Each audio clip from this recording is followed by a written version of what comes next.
मैं नहीं होऊंगा ना तब पता चलेगा इन्हें। अगर कभी आपने ऐसा सोचा हो, कहा हो, या फिर आपसे किसी ने ऐसा कहा हो, दोनों ही केसेस में आज की कहानी बड़ा अच्छा सबक देने वाली है। नमस्कार, मेरा नाम है अमित वाधवा। कहानियों को आवाज देता हूं और आपके लिए लेकर के आया हूं ये छोटी सी कहानी। एक बार की बात है कि एक बार घर के एक मुखिया को यह अभिमान हो गया कि उसके बिना उसके परिवार का काम नहीं चल सकता। उसकी छोटी सी दुकान थी और उससे जो आय होती थी उसी से उसके परिवार का गुजारा होता था। अब पूरे घर में अकेले कमाने वाला वही था, इसलिए उसे लगता था कि उसके बगैर कुछ नहीं हो सकता। और लोगों के सामने, घर वालों के सामने वो यही डींगे हाँकता और थोड़ा दबदबा भी दिखाया करता। एक दिन गांव में एक संत आए। संत के सत्संग में वो भी पहुंचा परिवार सहित। संत कह रहे थे कि दुनिया में किसी के बिना किसी का काम नहीं रुकता। यह अभिमान बिल्कुल व्यर्थ है कि मेरे बिना परिवार या समाज ठहर जाएगा। सभी को अपने भाग्य के अनुसार प्राप्त होता है। निश्चिंत रहिए, भगवान का भजन कीजिए, एक बल एक भरोसा, इस सिद्धांत को अपनाइए। सत्संग समाप्त हुआ। वो मुखिया, अब चूंकि उसको तो ये दंभ था कि भाई मेरे बगैर काम नहीं चलता, तो संत के पास पहुंचा और बोला कि भाई मैं दिन भर कमाकर जो पैसे लाता हूं उसी से मेरे घर का खर्च चलता है। मेरे बिना तो मेरे परिवार के लोग भूखे मर जाएंगे। संत मुस्कुराकर बोले, भाई ये तुम्हारा भ्रम है। हर कोई अपने भाग्य का खाता है और तुम जो कमा के लाते हो वो हर किसी के भाग्य से जुड़ा हुआ है।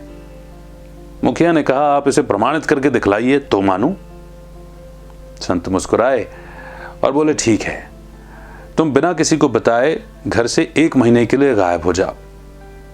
मेरे साथ मेरी कुटिया में रह लेना, किसी को पता नहीं चलेगा। मुखिया ने वैसा ही किया। संत ने यह बात फैला दी कि उस एक बाघ ने उस मुखिया को अपना भोजन बना लिया है। मुखिया के परिवार वाले कई दिनों तक शोक संतृप्त रहे, मना दुखी रहे।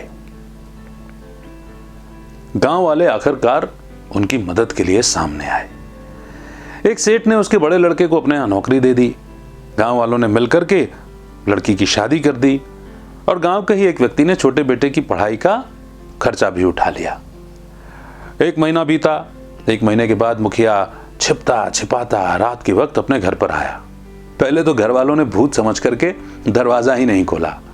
फिर जब वो बहुत गिड़गिड़ाया, उसने सारी बातें बताई, तब उसकी पत्नी घर के दरवाजे के भीतर से ही बोली, बोले तुम बड़ा अभिमान पालते थे, बड़ा दबदबा रखते थे, हम भी तुम्हारी बातों में आ गए थे, लेकिन तुम्हें जान करके बड़ा आश्चर्य होगा कि अब हम पहले से सुखी हैं।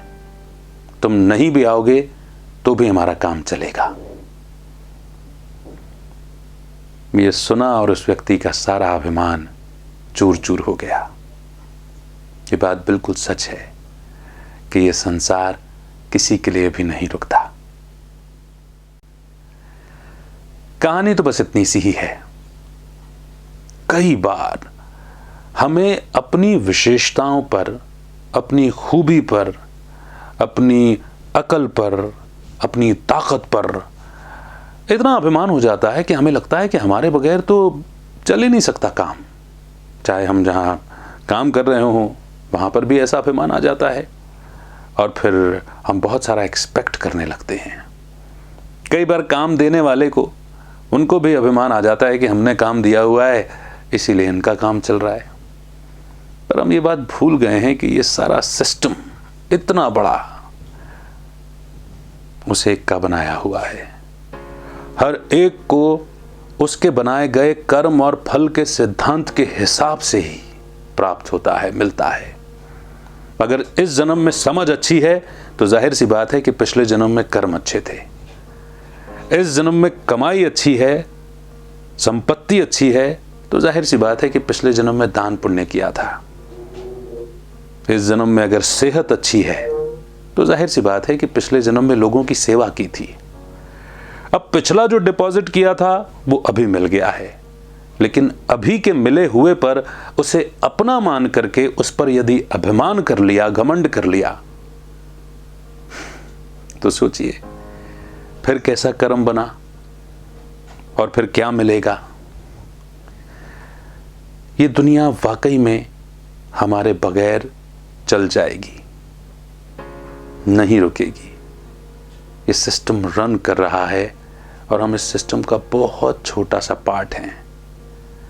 और जब अभिमान, घमंड जैसी इतनी बड़ी बड़ी कहानियां हमारे पास, तो ये चीजें जब हमारे ऊपर भी हावी हो जाती हैं तो फिर जिंदगी सबक सिखा देती है ना। उम्मीद करता हूं ये छोटी सी कहानी आपको पसंद आई होगी। आपकी फीलिंग्स, आपके एहसास कमेंट सेक्शन में जरूर लिखिएगा और शेयर कीजिएगा सभी के साथ। Thank you. अमित का नमस्कार। वंदे मातरम। जय भारत।